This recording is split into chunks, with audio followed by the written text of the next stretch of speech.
तर स्वागत आहे आपल्या लेटेस्ट न्यूज चॅनल. तर आपण पाहणार आहोत तर आज माझी लाडकी बहीण योजनेबाबत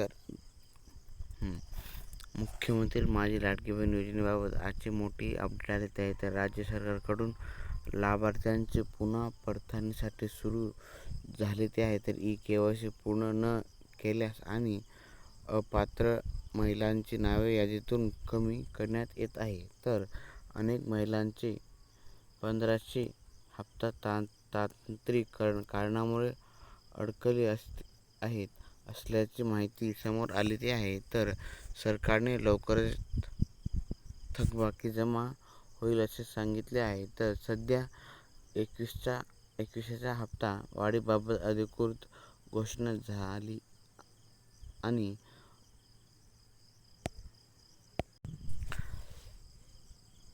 आतासाठी 1500 हप्ता सुरूच राहणार आहे. तर अर्थसंकल्पीय योजनेसाठी मोठी तरतूद करण्यात आली आहे असून योजना बंद होणार नसल्याचे सरकारने स्पष्ट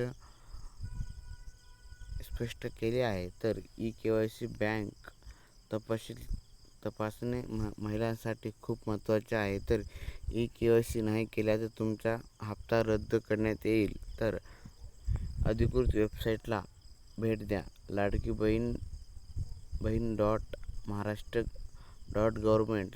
लाईव्ह अपडेट्ससाठी बातम्याला आपल्या लेटेस्ट न्यूज चॅनल सबस्क्राईब करायला विसरू नका. तर असेच नवनवीन व्हिडिओ पाहण्यासाठी आपल्या लेटेस्ट न्यूज चॅनल सबस्क्राईब करा. अजून एक महत्त्वाची बातमी आहे. तर कोणत्याही लिंकला क्लिक नका करू, हीच लिंक आहे. तरी तर तुम्ही भेटूया नेक्स्ट व्हिडिओमध्ये.